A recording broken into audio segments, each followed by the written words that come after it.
International Chamber Music Festival. My name is David Garner. I'm on the composition faculty here, one of 4 composers and a translator on stage. And I would like to introduce our cast, if you will, before we start. I'm very honored to have Guohui Ye, who is the chair of he is the head of the Shanghai Conservatory, composition department of the Shanghai Conservatory, and also to have Minzuo Lu, who is a student and student Kenji Oh, who is a composition student here at the Conservatory. Dean Ye and myself have been commissioned by, as happens every year, has been commissioned by the festival to write a chamber work. And the 2 students that you see here, one from Shanghai and one from San Francisco Conservatory, have won a competition to be able to have their pieces done for this festival. Shanghai and San Francisco, as you know, are sister cities. And so there is an exchange that happens every year. This year, the Shanghai Conservatory faculty and students and performers have come to San Francisco. Last year, we had a contingent from San Francisco made up of my colleague Ellie Armour and our performers and student composers go to Shanghai.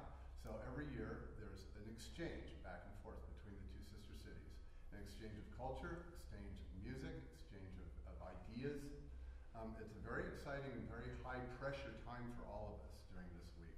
The performers that come and all 4 of us are in intensive rehearsals and coachings for the week and put together 2 full-length concerts, both from the chamber music faculty and from classical repertoire, and also 4 new commissioned pieces, which will have their world premieres tonight and tomorrow night. Tonight, Thursday night, besides 2 classical repertoire pieces, will be the premiere of my string quartet and also Minzuo Lu's string trio. Tomorrow night will be the premiere of Guohui Ye's string quartet and of Kenji Oh's string trio tomorrow night. So please, it would very, very wonderful concerts and very important works. So the purpose of this thing is for the 4 composers to introduce our works a little bit to you, and we're going to speak to you, because this is a conservatory, in kind of some technical terms, particularly myself, and I know for a fact that most of you here are composers and musicians, so it shouldn't throw you too much. After we each present the material that we want to present, we'll have a question and answer in case there's anything we haven't covered or anything you're curious about these 4 pieces. Again, the 2 faculty have written string quartets, and the 2 students have written string trios. And with that, I'll let Guohui Ye introduce his work. Go ahead, sir. Please.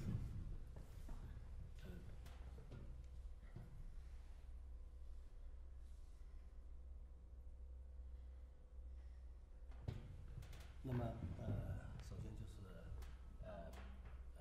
非常感谢这个我们有这么一次机会来到这里，我也希望就是这个我们这个同行们到上海去，客气话。I'm very honored to be invited to be here, and I would be very glad if all the colleagues can come to Shanghai as well. 大家知道，就是说中国的唐代呢，就是这个年代，就是说呢是非常强盛的一个时代，它的音乐也非常的繁荣。So Tang Dynasty in Chinese history is not only prosperous for its wealth, it's also in its music. 但是这个唐代的音乐失传了。However, unfortunately, most of Tang Dynasty's music is gone. 在这个图画里面呢，就是说是有个有个简单的故事，就是说唐代的时候呢，有一个官员不愿意工作了，那么这个时候呢，皇帝呢就派一个画家到他的家里去，画他的生活。这幅画呢传到现在是一个非常真实的反映了当时生活的一个图面。So this picture has a story. It's about one of the person in the court who doesn't want to go to work. So the emperor sent a painter to his room or palace himself and to paint his life. So that's his life, like what his life is like. 那么这个就是当时唐代的一个部分的生活，但是这些音乐是什么样的声音，我们现在不知道。So we know that there were a lot of music making, but we don't know how the music actually sounds like. 大概在就是1970年前后，有个英国的学者叫劳伦斯·皮肯，那么他开始研究中国的唐代的失传的音乐。So a British scholar, Lawrence Picken, was really interested in Tang Dynasty's music. So he was doing research and around 1970. 大家也知道，就是唐代的很多的乐谱啊，就是音乐的文献呢，现在很多是在日本还有很好的保存。So there are a lot of scores actually in Japan about Tang Dynasty's music. 所以这个劳伦斯·皮肯呢，就是他到日本去呢，把那些可以找到的很多唐代音乐的古谱带到了英国剑桥。So he took some of the manuscripts from Japan to Britain to do research. 他研究了大量这个音乐，出了这个有7卷这个书，书的名字就叫《唐朝传来的音乐》。So he has 7 volumes of the music from the Tang court. 我在他的这个书里面找到了一个曲子，就是这个啊，叫《酒胡子》，作为一个材料，希望能够通过这样的一种创作呢，来找到一点唐代音乐的一种声音的可能性。So I was trying to find what Tang Dynasty's music is like from Picken's Volume 4, and it's called The Wine Puppet. So he could find something in there that's like Tang Dynasty's music. 这个曲子呢，就这个曲子是，它有4个不同的乐器构成的。这个你看过的啊，就是说你不要告诉他们是同时的，就是说上面的一个，比方说是一个管乐器，第二个可能是一个弹拨乐器，就是4个不同的乐器呢是反映了同一个乐谱，他们对比了以后呢，结果非常像。So this score is a comparison of 4 different instruments playing the similar melodies, but not at the same time. 电脑。这现在是电脑的一个声音啊。So it's computer made.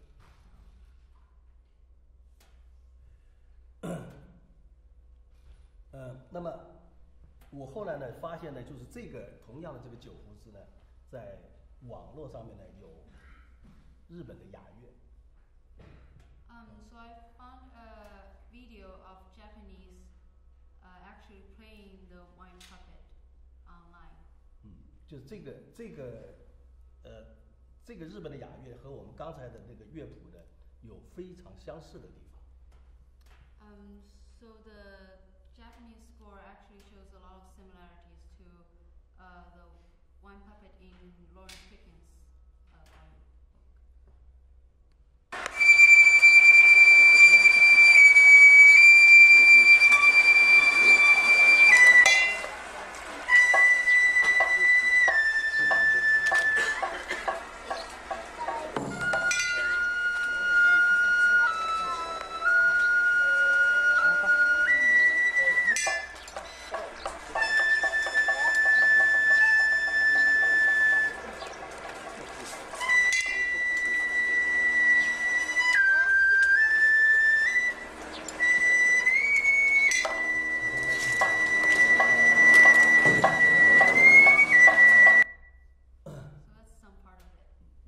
那么这个第二个例子呢，是一个龙笛，就是一个笛子吹奏的，也是同名的这个曲子《酒胡子》。这个也是日本的。Oh, so that's another Japanese instrument that's something like a flute here, also playing the wine puppet melody.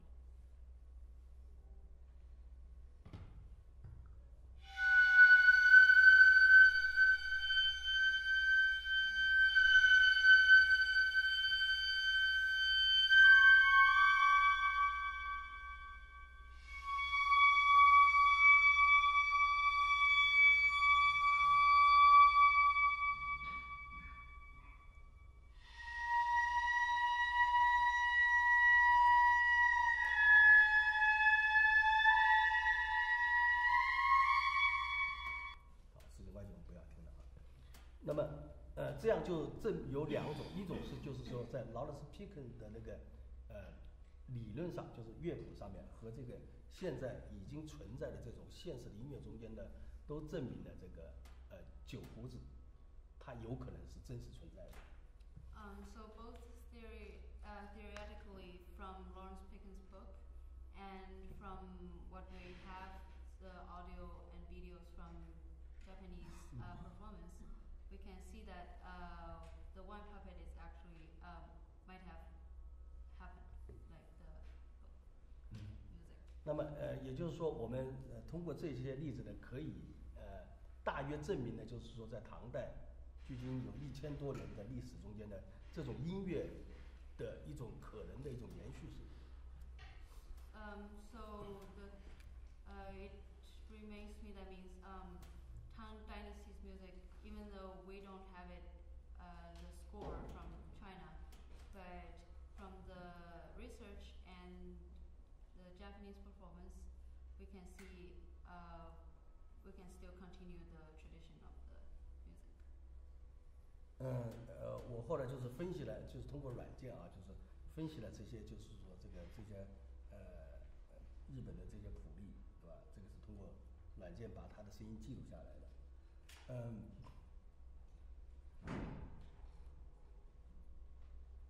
So those music is not actually the manuscript. It's from the computer depicting the sound from the. 那么在这个就去年啊，2013年呢，就是我用这个素材呢，就是我们刚刚说到的酒胡子呢，做了一个非常大的作品，有半个钟头。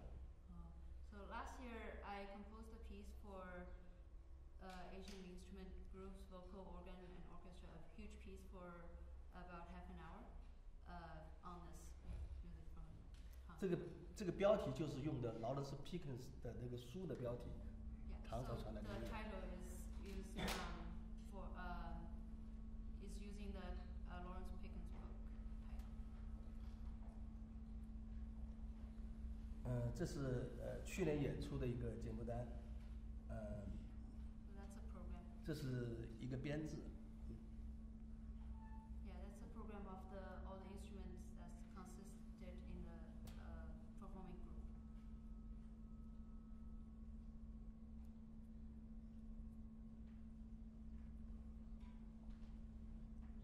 这是使用的编制，这是管弦乐队的编制。That's the orchestration.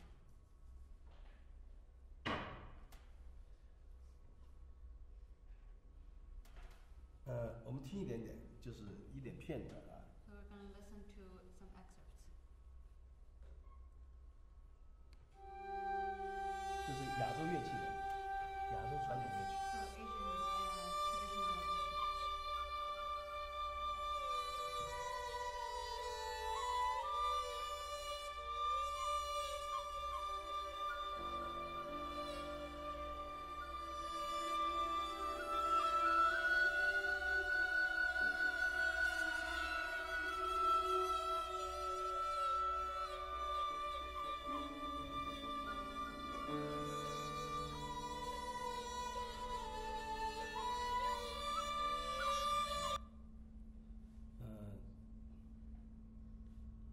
Asian traditional instruments.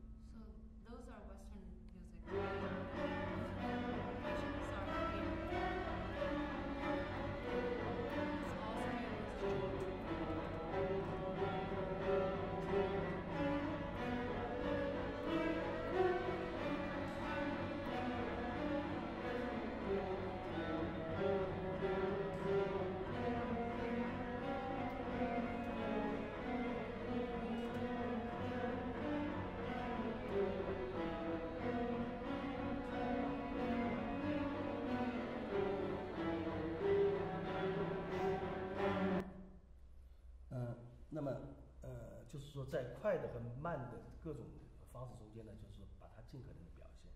So I'm trying to depicting the music from both the fast range of music and the slower music.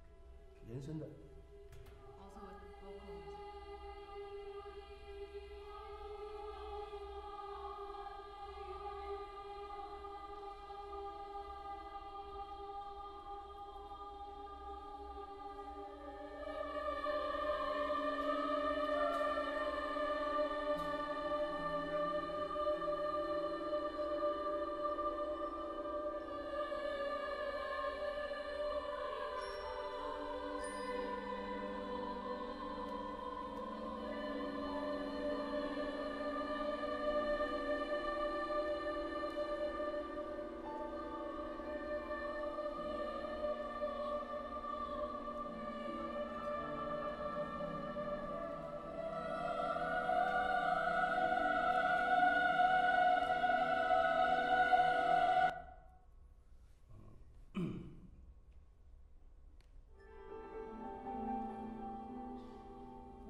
下面还有一个是铜管的，铜管乐的。So there's the brass.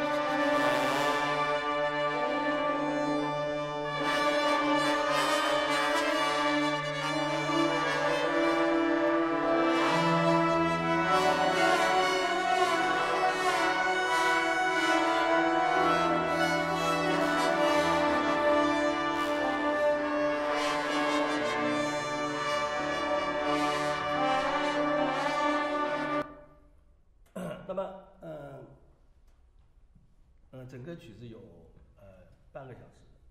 Yeah, so the whole thing is about. 在音乐会的是整个下半场。这是当时的。That was a performance. 这是这前面是几个这个中国的民间乐器。So you can see both Chinese traditional instruments and. 旁边那个是日本的三味线。Oh, and Japanese traditional instruments. 这个是韩国的乐器。And the one on the right is Korean. 中间那个是中国的古琴。And in the middle is Chinese traditional 琴。琴。还有管风琴。那 And 么 organ. 明天晚上要演出的这个弦乐四重奏呢，就是我根据这个想法，专门为这次在旧金山音乐学院这个首演呢，就是做的一个弦乐四重奏的版本。So the piece that's going to be performed tomorrow is inspired. I'm trying to gain inspiration from this big orchestra piece that I composed last year. Yeah. 那么希望大家明天晚上能够喜欢，谢谢大家。 I hope you can come and listen and enjoy it. Thank you.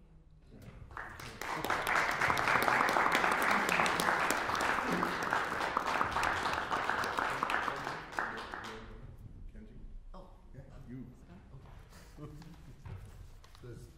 Thank you very much, Dr. Yu.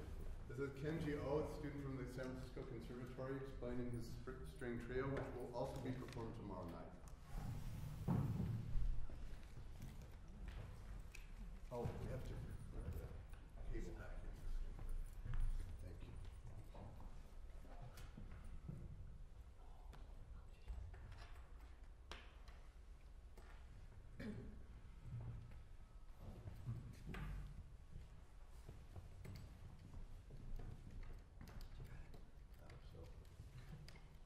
you're gonna need it.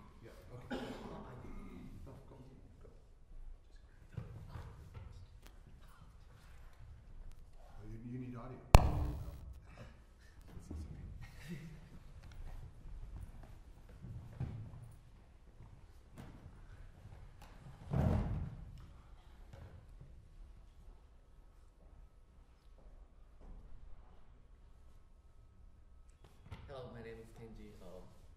Thank you for being here. I'm presenting my new piece, The Garden for String Trio, tomorrow night, and I'm presenting about the piece today. The concept of the piece, I aim to project the concept of philosophical values that Japanese tradition has by picturing my imaginary Japanese temple garden using Western instruments. And the concept I emphasized are ma and sawari. Ma is a Japanese word which can be roughly translated as gap, space, or pose, or the space between two structural parts. Ma can be defined as an experiential place moment understood with emphasis on interval.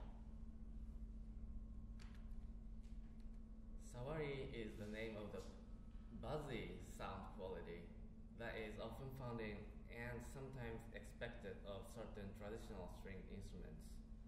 The concept can be found throughout Asia, of course in China too. For example, star, the Indian instrument, it has a mechanism to create this buzzy sound too, and it's called javari in India. So I think the original word was the same, sawari and javari, but I don't know where it's from. So to create this buzzy sound quality, the viola and cello is prepared with paper clips. So viola put paper and just holds the paper with a paper clip, and cello put those combination of paper clip on each strings. And I wanted to demonstrate the buzzy sound, but we don't have instrument today, so please come tomorrow.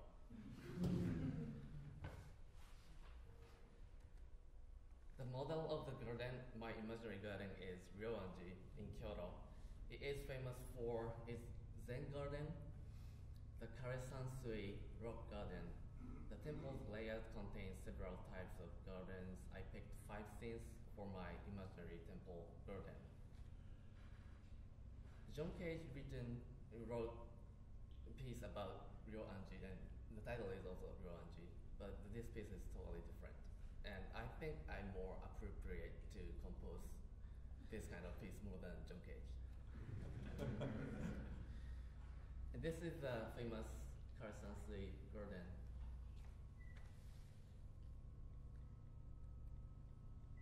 This piece consists of 5 movements. The first movement, Sammon, is a temple gate. Second movement, Momiji, is a maple tree. Third is the Kare-sansui, the garden. And fourth, Kokeniwa, is a moss garden. And finally, the 5th movement is Toro, is a stone lantern.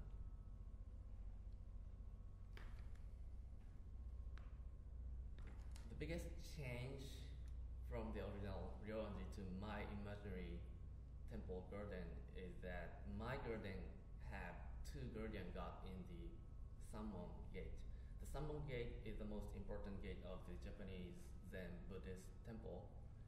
And this first movement, Sammon, the violin and viola, represent the 2 guardian gods. And visitor of the temple walk through the Sammon gate, at which the 2 Diva kings stand as the guardian gods of Buddhism.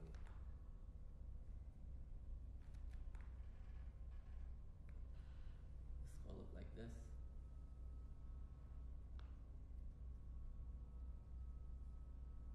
So Ryoanji doesn't have the 2 guardians. So this is someone from To-Daiji Temple in Nara, which is one of the most biggest and oldest and largest temple in Japan. And those statues are here, protecting the temple. And this is the performers. I took this picture yesterday. So those two, the viola and violin, will be the guardian tomorrow night. After intermission. After intermission. After entering into the temple through the summon gate, the second movement is about Momi's tree, which is really beautifully, vividly read. The show-like harmonic background painted by the violin and viola expresses the atmosphere, the gorgeous color, the air, the gentle wind, and the leaves fluttering in the wind. The cello expresses the vibrant color shading the tree contains by Pizzicati. Show is a free reed instrument that was introduced from China during the Nara period, which is 8th century. It is modeled on the Chinese Sheng, S-H-E-N-G, Sheng. It contains 17 cylinder bamboo pipes, each of which is fitted in its base with a metal free reed, except those two silent pipes. Show looks like this. And only small show remained in Japan. China has really big shen, like this big, which can produce low note, but in Japan only small show remained. So let's check out the YouTube video.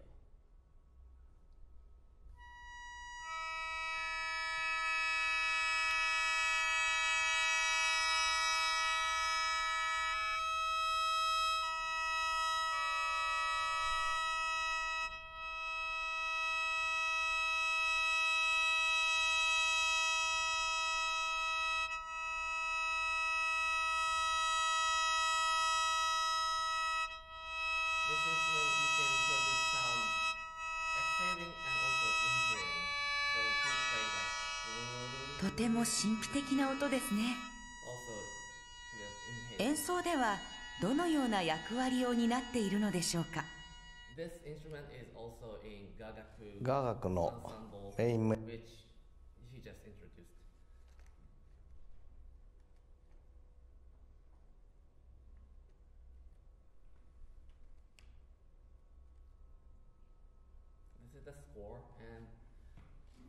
violin, viola play harmonics doing the one single instrument show.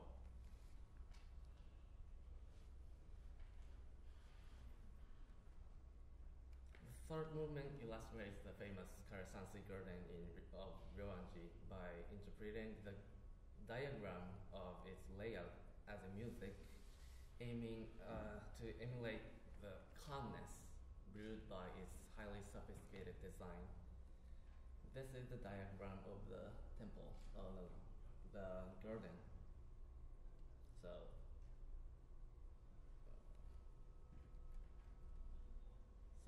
this is the diagram of this.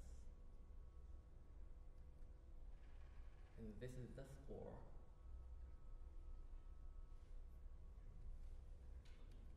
And fourth movement is about Kokeniwa, the moss garden. It takes a very long time for moss to grow. The relay of Pizzicati between the three instruments expresses the feeling of the eternity. This is the score.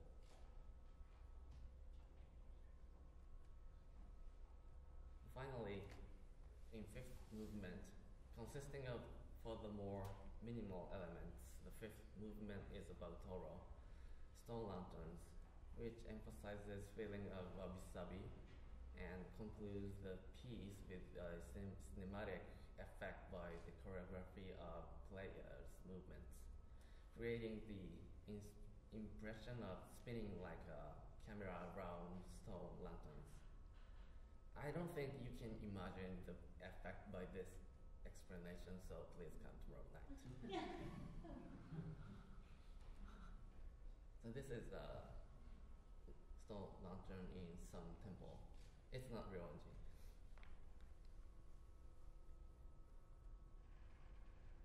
And this is the score, and this is a direction of the choreography, the last and this bubble explanation. And this piece is not Japanese music, but Western class-oriented modern music, exploring Japanese traditional aesthetics. Even though the piece is highly inspired by Japanese traditions, lots of compositional decisions were made based on Western way of thinking. The overall shape of the piece is symmetry. The first movement is self-referentially symmetry, like a physical shape of the summon gate. Even the score visually shows the shape of the gate.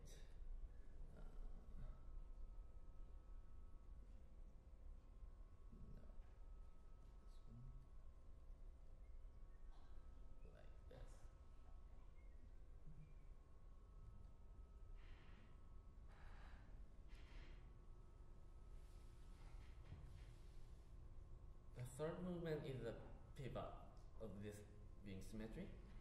The first half is an interpretation of the diagram, and the second half is also also interpretation of the same diagram, but flipped by 180 degrees. So it is retrograde inversion version of the diagram.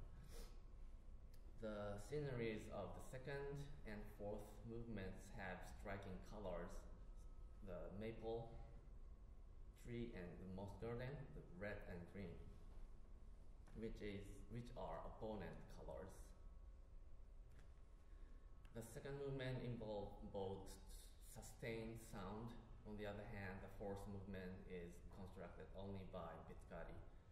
And finally, the last movement has choreographic element, as same as the first movement, which shows influence of my experience as the film score composer. Thank you for listening.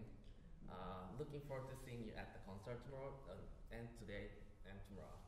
And I'm holding a joint graduate recital with my fellow composer Andrew Vicker. He's there Friday, April 18th in concert hall starting at 8 p.m. So please come to that concert too. Thank you.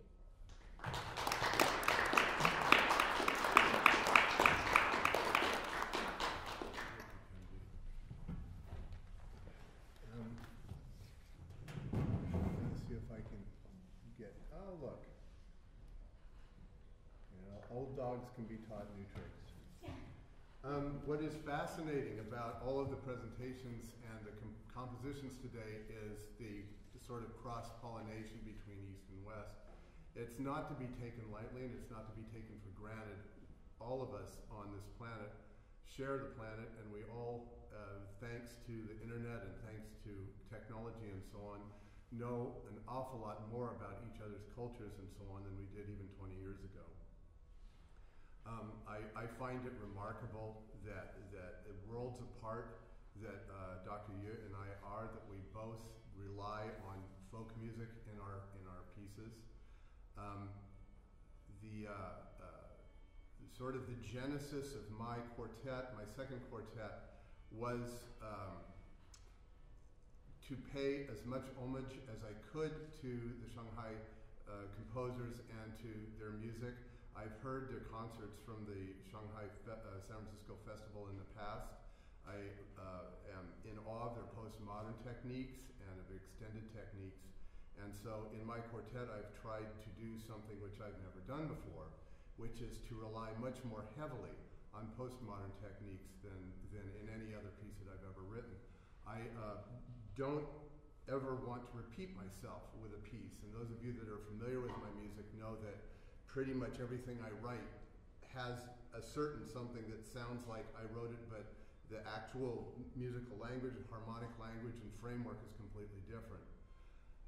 So what I did in the second quartet was let me just read you my program notes. I'm getting tongue-tied here. What I did was I strived for a synthesis of the early 20th century serial technique. I've never really written 12-tone music outside of school before. So what I tried for in this piece was as strict a serial technique as I could write, but to strive instead for a synthesis of that and tonality. So I have strict serial technique, but what I've done is taken as much tonal context out of it as I could, while still keeping within the strict 12-tone technique. And so that's the basis of the quartet. It was pretty difficult. There's a couple of things I want to mention. It's basically just a four-movement quartet. It has a sonata allegro in the first movement, slow movement, a bridge sonata in the second movement, a scherzo, and attacca without interruption into the last movement. And there's a couple of things. I'm lucky enough to have the Han Quartet, who's going to premiere it tonight, backstage to do some demonstrations today. We didn't know whether they were going to be able to come, but I'm very fortunate to have them do some live excerpts. So if I can get them to come out, we'll do some of this first. Okay, guys. Thank you. This is the Han Quartet.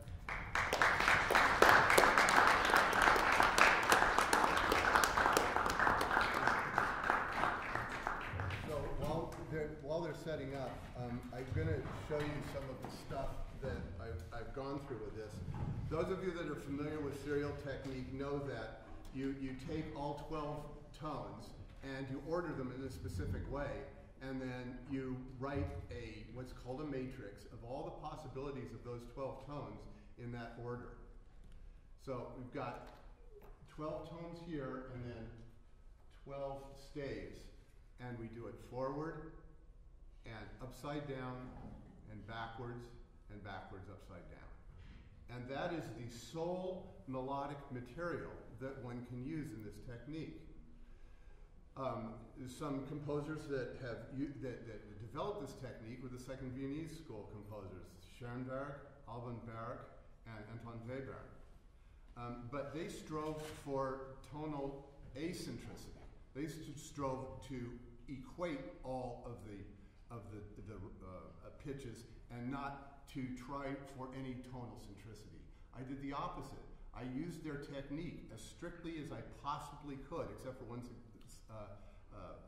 exception, which I'm going to get to in a second, and tried for tonal centricity. This quartet is a serial quartet in the key of A, period. That's all it is. And if I can show you, just get slightly technical, these rules, I would love to say, I would dearly love to say that I had written these rules before I wrote the piece. But no, that's, as those of you that are composers know, very often we make up the rules as we go along. So these are the rules that I was asked to write down by a student of mine when I was trying to explain tonal centricity within a serial form. And so I'm not going to get into this. You can see that most of these rules are pretty much straight out of Schoenberg's technique.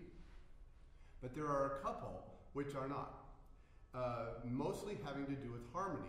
Because I am a Western composer, I think in terms of depth perception, of harmonic depth perception. And so I have to go in and find harmonic underpinnings, tonal harmonic underpinnings within the serial technique. So some of this business, for example, if something is used harmonically, then the classical serial harmonization techniques apply, but you'll hear repetitions, because in this passage, I'm not thinking in terms of serial, of going from one pitch to another. I'm thinking in terms of taking this group of pitches and looking at it this way. So as long as these pitches are sounding, I have a harmonic entity. And so I don't have to be quite so careful about putting the next pitches next until I change the harmony. And then everything needs to go in order. So it was quite complicated. It was fascinating for me to do. I'm not sure whether I'll do it again or not, but it certainly, I think, did what I wanted it to do. And here I will give you my first disclaimer, and that is that simply because the carpenter and the architect are so very proud of the way that they put in the studs and the window frames and the door hinges and the plumbing and the electricity, by no means that you have to admire it when you're in the building. So the structure of the music may or may not be evident, and hopefully the music will forever stand on its own without me having to come to you and say, well, now listen, you know, you really ought to be listening to this. The music should be absolute and should stand on its own. This is the first part, the first page of the quartet, the first movement, and the first part of the first theme of the movement. And I've given the Han Quartet 2 scores, an annotated score and a clean score. And what you see here are the, I can do this with this thing, can I? Can I? No, I can't. Okay. The designations of the sets of rows that I gave you, that I showed you before. And what I did was start off with finding places within 4 rows that added up to an A minor triad. But after that, things had to go in order. So I had to find just the right A's and C's and E's within that mass of rows that you found before in order to create something that was coherent and went together in a semi-tonal way. So the Han Quartet and I have decided that what we would like to do is play each of these parts for you slowly once, and then play a little more of it so that you can hear how it all goes together. So what I would like them to do is just play the first 12 pitches of each of their parts at the very beginning. Now you see some of the pitches repeat, but where this little bracket goes is where they will stop playing. And that's the fourth, the prime starting on E, and this prime starting on 11, but not at the beginning of the row, in the middle of the row, so the row loops. So it's actually not only 48 rows. I have 48 rows plus starting anywhere I want to start, as long as the row completes itself. So, if you could try it, please, first violin.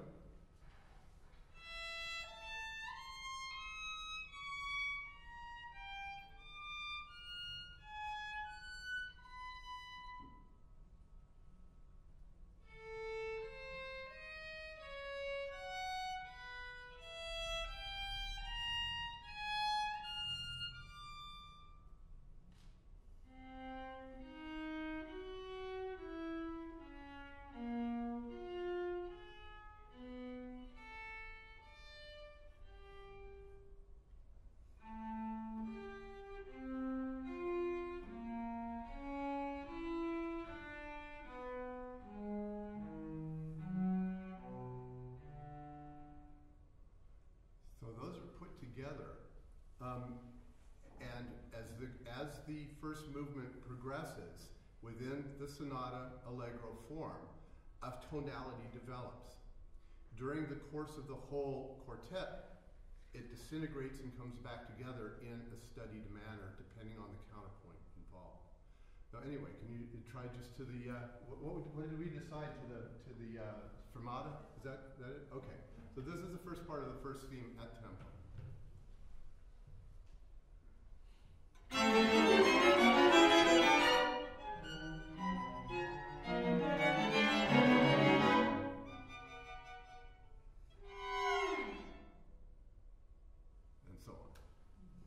So it develops a tonality after that based on the polyphony involved and also the rhythm. So most of the quartet is based that way. The scherzo in the last movement are characteristic of Latin dances. The scherzo is a Venezuelan waltz, which is a steady 2/3, fast 2/3, and it disintegrates in the middle, not only rhythmically but tonally, and then kind of finds its way again into the last movement, which again is rhythmically Latin American and contains jazz elements. what I found with this kind of serial technique was that if I looked in certain places, the most facile kind of harmony I could use was extended jazz harmony of the 11ths and 13ths. That contained more chromaticism than any other kind of harmony. So there's a prevalence of that in the last movement. Anyway, that's not the interesting thing. The interesting thing is that I wrote this for the Han Quartet and for the Shanghai, San Francisco Shanghai Festival. And so I wanted to pay homage to them and also to my great heroes in Western music who create a lot of music and rely very heavily on folk music as my calling. Bartok, Stravinsky, Copland, and many of the other neoclassical composers relied very heavily on actual indigenous folk music and on folk music that they created using what they knew about other cultures. So the slow movement of this quartet contains a Chinese folk song. And those of you that know about Chinese classical music or Chinese folk songs know that they are pentatonic in nature. They contain only 5 pitches. So I set myself another, another challenge. This is the middle of the slow movement. And that was, how do you distill 5 pitches out of a mass of serial technique? Well, you take the pitches out one by one. And what you see happening from around here, I'm not quite sure where the quartet's going to start playing, is that it's all clarified until the beginning of the folk song, Kang Ding Xing Jie. Excuse me. Is that close enough?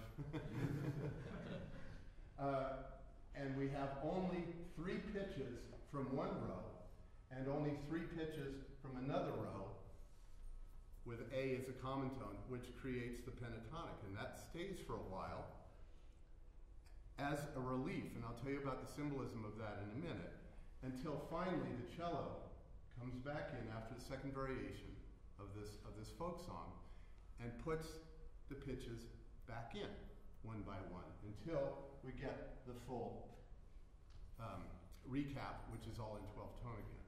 Now, one of the images of this folk song is of the moon, is of the crescent moon. And the beginning of, which is a very clear and precise figure. The beginning of the quartet is undulating and inundated underwater. And so what happens is that this folk song brings this clarity and a much needed relief from this chromaticism up into the ear of the audience as a relief from this driving dissonance that happens throughout the rest of the piece, and then is submerged back down as the cello brings the pitches back in.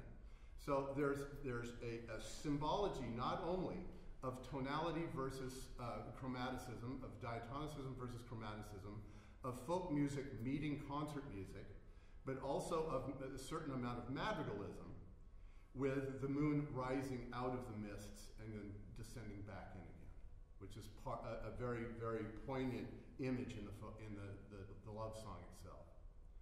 So I'll shut up now, and if you guys will play. Where are you going to start from exactly? From the cello part. From the C sharp? Yeah. Okay, all right, fine.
all I've got on this piece. Please come and listen to it.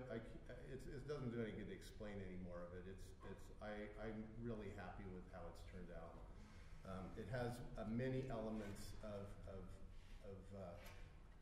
jazz and Latin American folk rhythms, as well as Chinese folk song, as well as concert music, Western concert music in it. I hope you enjoy it. It's going to be a good concert. And with that, I would like to introduce, thank you, you guys.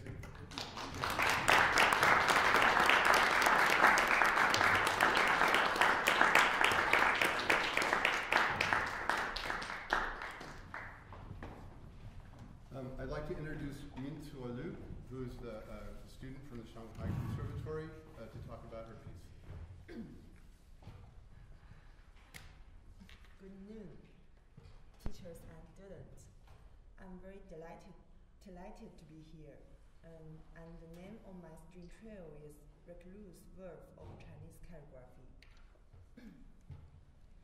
I finished my composition in last year in November. The inspiration source from Chinese calligraphy, which I have learned since I was a kid. Even just from copying out the articles and poems in Chinese calligraphy, I learned a lot of things. For example, the culture of Chinese calligraphy started being popular since Tang Dynasty, which is more than 1,000 years to now.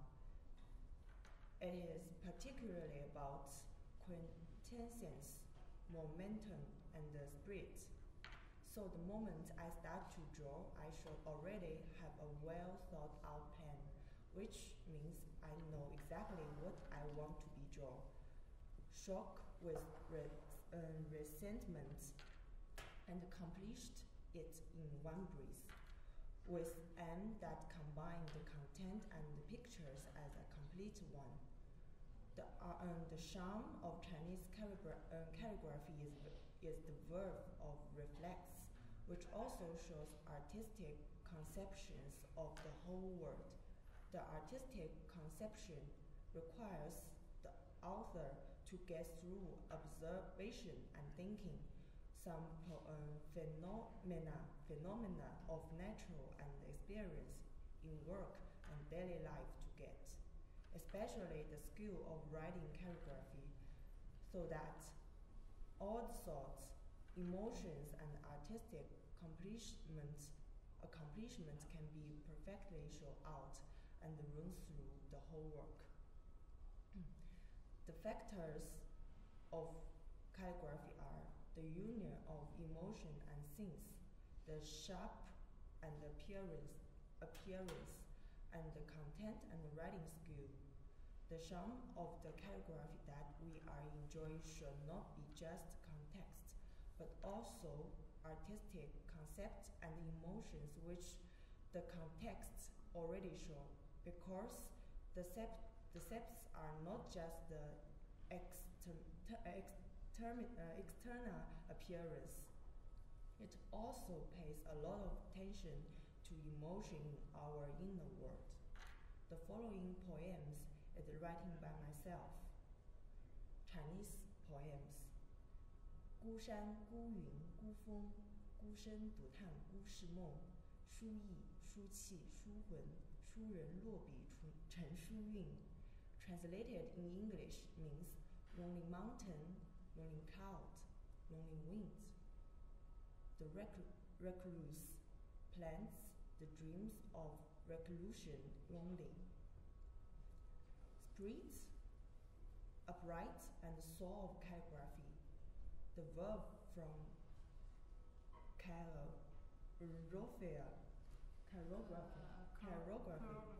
chirography was already written into the art of calligraphy. As the descriptions of artistic concepts above, I would like through oral rendering to show the spirit of Chinese calligraphy with my string trio. The melody begins the middle register and gradually come down. The beginning features E, BA constructs a symmetrical from consists of one perfect fourth interval. The melody there appears and then disappeared with the change of music parameter. The three instruments exchange their role, sometimes as background and sometimes as foreground. Despite this, the interval second is the important motive in my work. The interval starts at the beginning of the work and develops through every part of the work. In every moment of the piece, the listener can enjoy the comparison of real illusory, brightness and darkness, concentrated and diluted.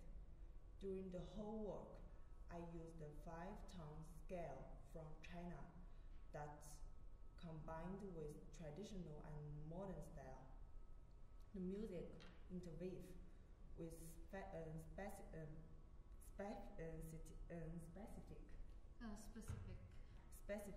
specific harmonics and polyphony in order to short breath and test of the work. I didn't say so much of music skills of my work because I want to keep it secret and leave it to concert this evening. I wish I could bring all of you surprise and emotion compact through my work. No matter from auditory or a sympathy between you and me, this is also the face I stick to from the beginning. Thank you, everyone. Thank you.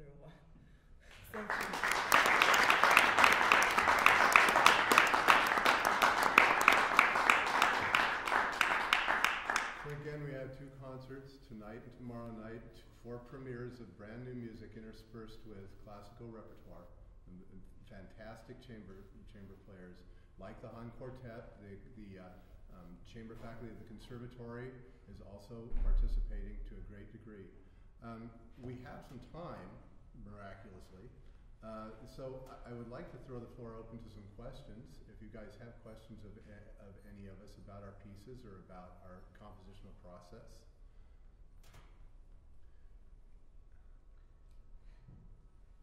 I have a lot of questions to ask you. Shahab, ask one now. Just ask one now. It was specifically actually about the way that you came up with the. About my piece now? Yes, your okay. piece, how you came up. It's really hard in like that system to just present the tonal music. I just wanted to specifically know how did you do that exactly? Well, at the beginning of the piece, if you have all of those rows in front of you, you can find places to start on each of those rows that have a harmonic framework. So at the beginning of the first movement, I found 4 pitches that made up a minor triad. Right. But it was only the 4 pitches in those 4 rows that I could then continue from then on. So it took a long time, and the beginning of it was very trial and error. And I would find an A minor triad and then try to keep the row going after that, and it just sounded like garbage. So I found another, that row starting on E won't work. How about that row starting on E? And it's very painstaking and trial and error, but after a while, you actually start getting that body of music in your head, and you can start manipulating it. The only strictures that I have on the first movement is the first theme is all primes. The second theme is all inversion. The closing theme is all retrogrades.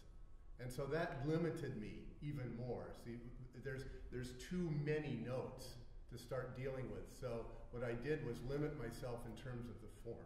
But in your prime, you have a note that drifted. It's not, too often.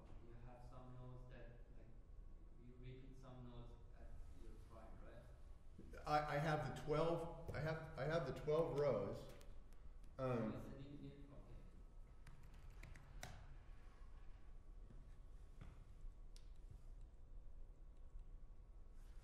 So no, these are all 12-tone rows. But I can start anywhere. So if I need an F, for example, I can start here. But once this instrument plays this pitch, it has to go. So, fa, si, mi, la, do, mi, re, si, sol, re. It doesn't. It can do it. Maybe lasts this long or lasts that long. But once it starts, it has to do that. But each one of these rows has a fa in it. You know. Okay. So it is a way of constructing tonality out of something that is supposed to go in the opposite direction. That's what I found so interesting. Is this system was invented to keep me from doing what I was doing. So when you have that conflict, then something has to go. You know, it has to take off. I've taught my students that the more structure and the more rigidity there is in form, the more unexpected the flash of beauty, and the more unexpected the direction that it takes.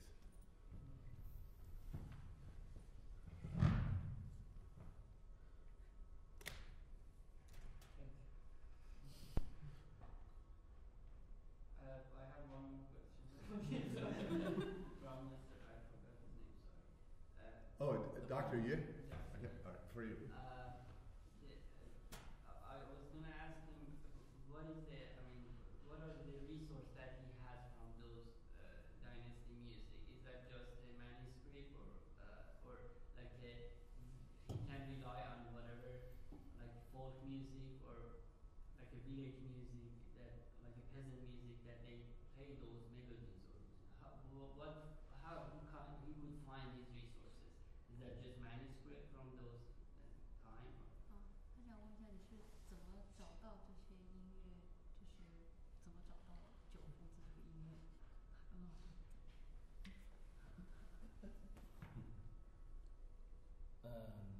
就是我就是在做当学生的时候，当1986年吧，那个时候就是说呢，我们学校有很多专家在研究这个，我去就像他们今天听我们讲座一样的，我也去听了这个讲座，所以我那个时候呢对这个东西有兴趣。当然就是我一直呢就是对这一类的东西可能有点兴趣，所以这一直在关注这个事情。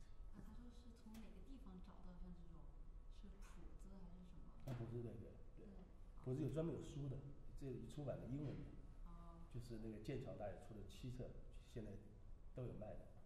So he said he was really interested in those kind of music when he was a student too. He would go to lectures, and then now he mainly focused on the research that 7 volumes of the Lawrence Pickens book. So it has the manuscript. So it's written. Yeah. 然后你跟他说的就是那个你现在在那个网上输入中文九胡子这个 internet 网上就有这个声音和视频了。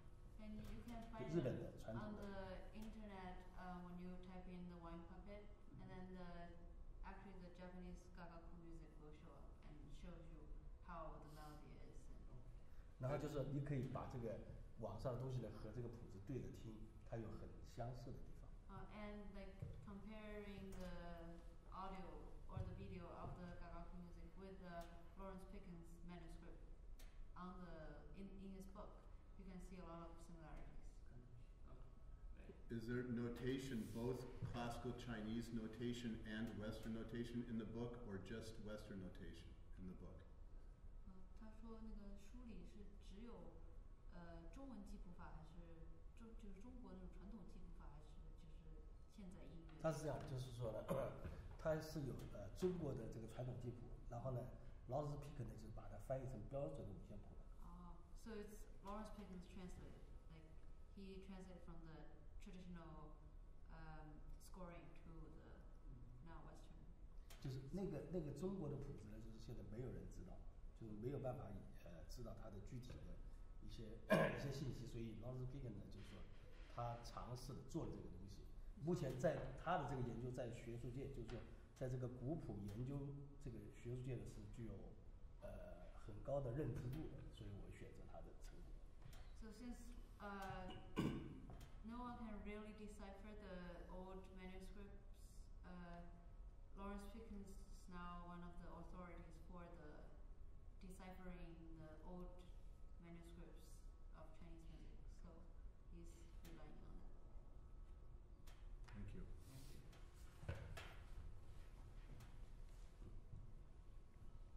I have a question for Kenji.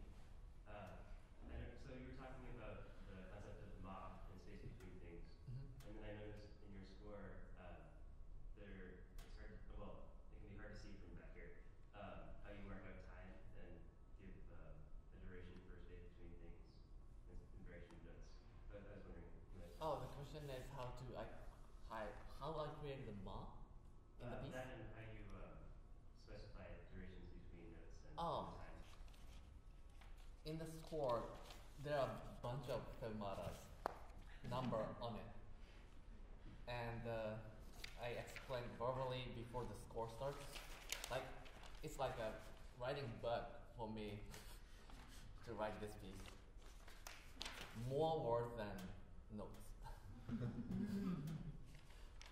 So it's various kinds of fermatas with numbers above that denote the amount of time that you sit. But I believe that it's not, is it strict, Kenji? No. So it's more, you really have to have a feel for the space that things happen in, which is a good translation of ma, the space between events. And it depends, of course, on the event and your emotional affect, how much time seems to have passed as opposed to how much time actually passed. So performer are supposed to feel the flow. It's like a tempo without pulse, and then just float on the flow, and just feel it. I hope so. But you've been working with a trio. Yes. So, yeah. So,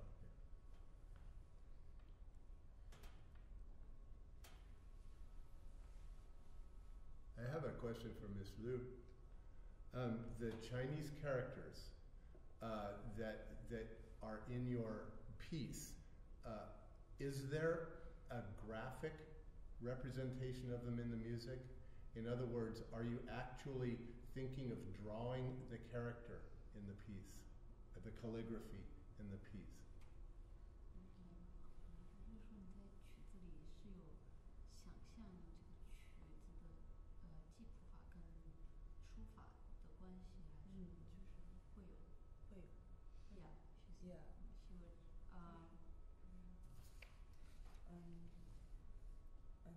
，through controlling the strengths when doing calligraphy to show the different layer of whole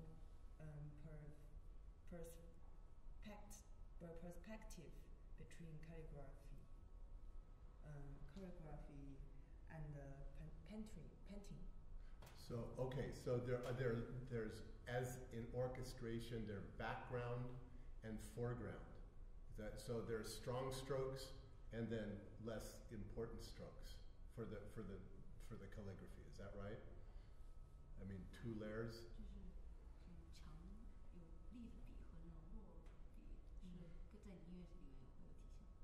Yeah, so it's I'm trying to count. What I'm trying to do is phrase the answers so that I get a yes.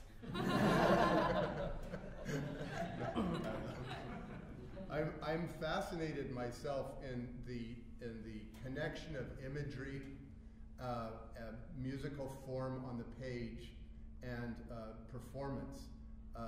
I find what Kenji and Ms. Liu are doing transcends the notation. My opinion is that the Western notation for music is very, very bad. And it's very outdated, and we, modern composers, spend an awful lot of time trying to figure out how to translate our ideas into what, for me, is a completely obsolete notational protocol. what Kenji has done, which is halfway to what we call a graphic score. In other words, not really depicting pitches as such or durations as such, but showing a picture. And what Ms. Liu has done, without seeing her score, what she describes as having done is, I think, very important in trying to transcend the notation, which is now 500 years old. It's anybody that has tried to transcribe a jazz saxophone lead, or even folk music, African or Native American folk music, understands the limitations of this notation program. So I'm always fascinated in the new composers who try to transcend this. Hence my question. I could keep going forever. Any other questions? Anything you guys want to add? Anything? All right, very good. Well, thank you so much for coming.